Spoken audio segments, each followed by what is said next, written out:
Hello all, welcome back to my channel.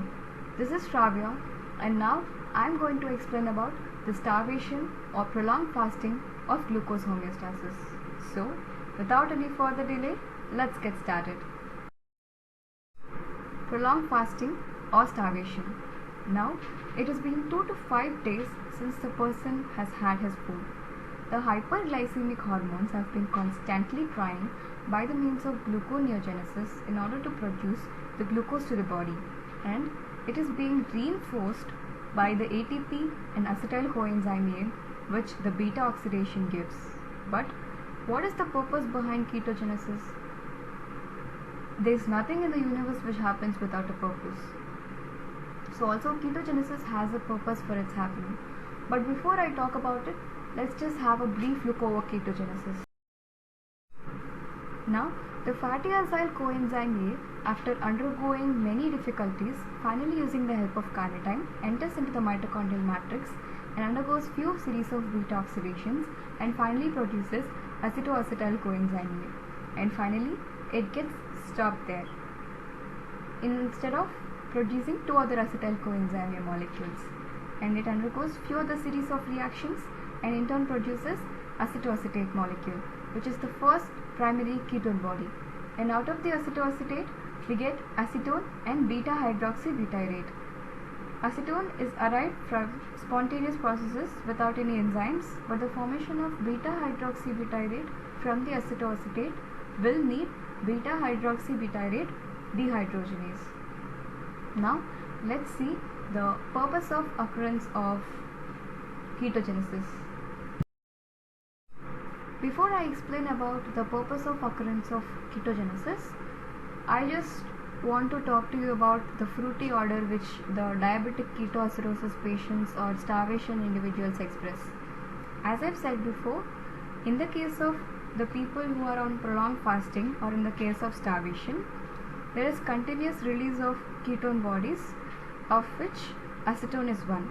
And acetone is a very volatile molecule, in such a way that it gets excreted by the means of lungs soon after its formation from the acetoacetate, and it is a molecule of fruity order. This is why in the case of people who are suffering from diabetic ketoacidosis or in the case of people who are suffering from starvation, we see some fruity order arriving from them. I'll explain in the other video about the reason behind ketogenesis in the case of untreated diabetes mellitus, but let's just concentrate over the purpose behind ketogenesis right now. Now, it has been so long since the beta oxidation of fatty acids has got started, and it is continuously providing ATP and acetyl coenzyme A molecules to the gluconeogenesis, and this beta oxidation is resulting in continuous release of reducing equivalents, and the reducing equivalents will also arrive from the TCA cycle, which is undergone by the acetyl coenzyme A. So the reducing equivalents will get piled up, and this is because of the saturation of mitochondrial enzymes of biological oxidation which are present within the liver. The continuous accumulation of reducing equivalents will result in the saturation of liver mitochondrial enzymes, and on the other side, this will again result in the accumulation of the acetyl coenzyme A. There are two reasons behind the acetyl coenzyme A accumulation.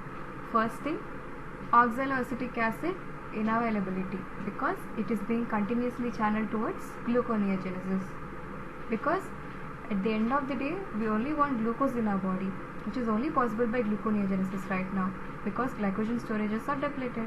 So that is why the oxaloacetic acid is being continuously channeled towards the gluconeogenesis. And the second reason, even to form the oxaloacetic acid from the malic acid, we need the malate dehydrogenase, but this malate dehydrogenase in turn needs NAD+. But as we know, the reducing equivalents are getting piled up, so NADH++ H+ is greater in its level, and NAD+ is continuously being reduced. This is making the malate dehydrogenase not able to help the malate in getting converted into oxaloacetic acid. So due to the gluconeogenesis channeling and due to the NAD+ unavailability, we have oxaloacetic acid insufficiency. Hence, it can no longer bind to acetyl coenzyme A, and acetyl coenzyme A can no longer derive citric acid, and this TCA cycle can no longer happen. So this is why the acetyl coenzyme A is being continuously accumulated. And the accumulated acetyl coenzyme A is very important for us so that we cannot let it get excreted. We cannot afford to let acetyl coenzyme A get excreted. What is the reason? Because one acetyl coenzyme A molecule is equal to 10 ATPs. So we can't leave such valuable molecule. Hence, we'll temporarily arrest the acetyl coenzyme A in the form of ketone bodies, and this is the reason behind the occurrence of ketogenesis. Let me explain. Let's just imagine the entire fatty acyl coenzyme A molecule being burnt. There is continuous release of reducing equivalents, continuous release of acetyl coenzyme A's. This will totally result in the blockage of the mitochondrial enzymes and their saturation at one side, and also the acetyl coenzyme A molecules will get accumulated and they'll have to be excreted, but we can't afford to lose the acetyl coenzyme A. So this is why the beta oxidation is stopped at the level of acetoacetyl coenzyme A instead of getting completely burnt, so that this acetoacetyl coenzyme A can convert into the ketone bodies and produce comparatively less amount of reducing equivalents and comparatively less amount of acetyl coenzyme A. If one fatty acyl coenzyme A undergoing the ketogenesis can reduce the reducing equivalents, then just imagine the amount of reducing equivalents getting reduced due to the ketogenesis undergone by many such fatty acid molecules, many such fatty acyl coenzyme A molecules. This is why the ketogenesis happens in our body. It is to temporarily arrest the acetyl coenzyme A as the ketone bodies so that we can prevent the excretion of a very valuable molecule, which is acetyl coenzyme A, because ATP is currency, so acetyl coenzyme A is valuable. And ketogenesis is regulated in 3 crucial steps, of which the first one is hormone sensitive lipase. We get ketone bodies from acetoacetyl coenzyme A, and it is in turn derived from fatty acyl coenzyme A, and fatty acyl coenzyme A from fatty acid from TAG from the hormone sensitive lipase of the adipose tissue. So first thing, the ketone genesis is regulated by hormone sensitive lipase. During the fasting state, hyperglycemic hormones activate hormone sensitive lipase. It acts over the TAG, produces the fatty acids. Fatty acids will enter into the serum. And the second thing, we need the fatty acyl coenzyme A, but not the fatty acid directly. So in order to convert the fatty acid into fatty acyl coenzyme A, we need the beta oxidation. And what is regulating the beta oxidation tightly? Which is carnitine palmitoyl transferase 1. So the CPT will be the second factor or second crucial regulator of the ketogenesis. And the third one, as I said before, oxaloacetate availability. Acetyl coenzyme A has 3 fates in front of it. 1. De novo synthesis of fatty acids. 2. TCA cycle. 3. Ketogenesis. In spite of the presence of these 3 fates, why is the acetyl coenzyme A choosing ketogenesis? It is because de novo synthesis of fatty acids is impossible and is not needed right now, because it is the fasting phase, the prolonged fasting phase, the starvation phase, during which insulin has no dominant hand.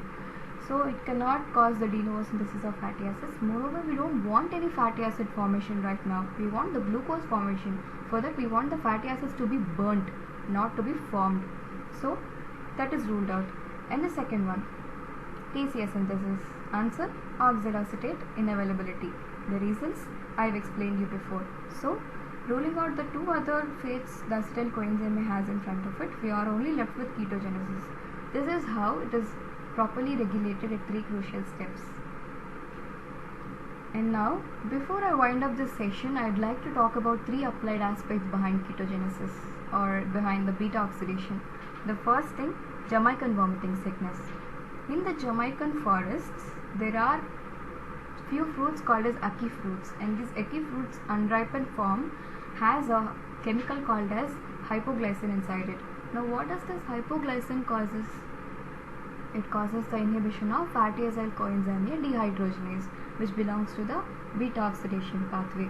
Now just imagine you've gone to the Jamaican forest and you've plucked a fruit which is unripe ackee and you've had it and you have the hypoglycemia inside your body now, what's gonna happen? Nothing's gonna happen till you fall in a phase of fasting. Nothing happens till you have your food before it happens 16 hours to 48 hours since you have your food. So within the early fasting phase only, you should have your food. You should not fall into a phase of fasting, because once you fall into a phase of fasting, you'll run out of your glycogen stores. Now you have your glucose source only to be the gluconeogenesis, because the glycogenesis has depleted all the glycogen stores you have. Where your body gets the glucose from the gluconeogenesis. So the gluconeogenesis is started and the ATP demand is increased. For solving the ATP demand for causing the acetyl coenzyme A production, the beta oxidation will be activated. The CPT will be activated, and the CPT causes the fatty acyl coenzyme A reach the mitochondrial matrix, and finally the fatty acyl coenzyme A has managed to reach mitochondrial matrix. Now what's going to happen? The fatty acyl coenzyme A dehydrogenase will have to convert it into the ketoacyl coenzyme A dehydrogenase, but now it's not happening. You know the reason. Hypoglycemia has blocked the fatty acyl coenzyme A dehydrogenase. So no beta oxidation, no ATP, no acetyl coenzyme A, no gluconeogenesis, no glucose. The brain dead. The brain is dead. So he'll slowly land up in convulsions, and then he'll land up in coma, and finally the patient or the person dies. So this is how important the beta oxidation is for the gluconeogenesis to happen, and this is how important the glucose is for the person to survive. This is how important the glucose is to the brain, because brain mainly depends upon the ATP derived from glucose. It can't rely over the other sources. So this is why brain is very sensitive for the hypoglycemia. When the body glucose level reaches 50 milligrams per deciliter, the condition even getting worse will only lead to the death of the person. And this is how we understand the clinical concepts using the basics we have. In order to understand the clinical concepts and all those metabolic disorders really very well, we have to have a great knowledge towards the metabolic pathways and importantly the regulations of them. So yeah. And the second applied aspect I'd like to talk about is medium chain fatty acyl coenzyme A dehydrogenase deficiency, which is also called as MCAD deficiency. So in the case of infants, MCAD deficiency is a congenital disorder. It is an inborn error in metabolism. It is not something acquired like Jamaican vomiting sickness. It is inborn metabolic error. So an infant will already have a very small liver, so the glycogen storages which are present within the infant level are also small. So the early fasting period is not like 4 to 16 hours like a normal adult individual.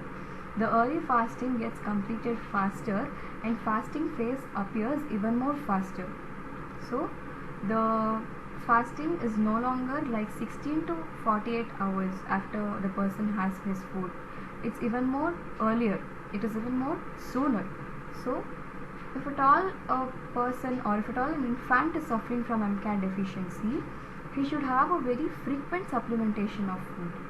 If at all there is any delay, that will result in the glycogen depletion, and now he'll want the glucose from the gluconeogenesis, and gluconeogenesis wants beta oxidation, but beta oxidation is inadequate because medium chain fatty acyl coenzyme A dehydrogenase is very inadequate.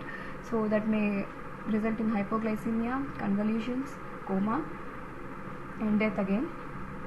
Unfortunately, the common beta oxidation happening in the body of an infant is medium chain fatty acyl coenzyme A only, because the food of the infant doesn't have any palmitic acid inside it. He'll only have milk, and milk will only have long or medium chain fatty acid. So the commonly occurring beta oxidation is that of medium chain fatty acids, and if the infant is suffering from medium chain fatty acyl coenzyme A dehydrogenase deficiency or MCAD, that will have to be treated by frequent food supplementation. And the third applied aspect I'd like to talk about is the keto diet.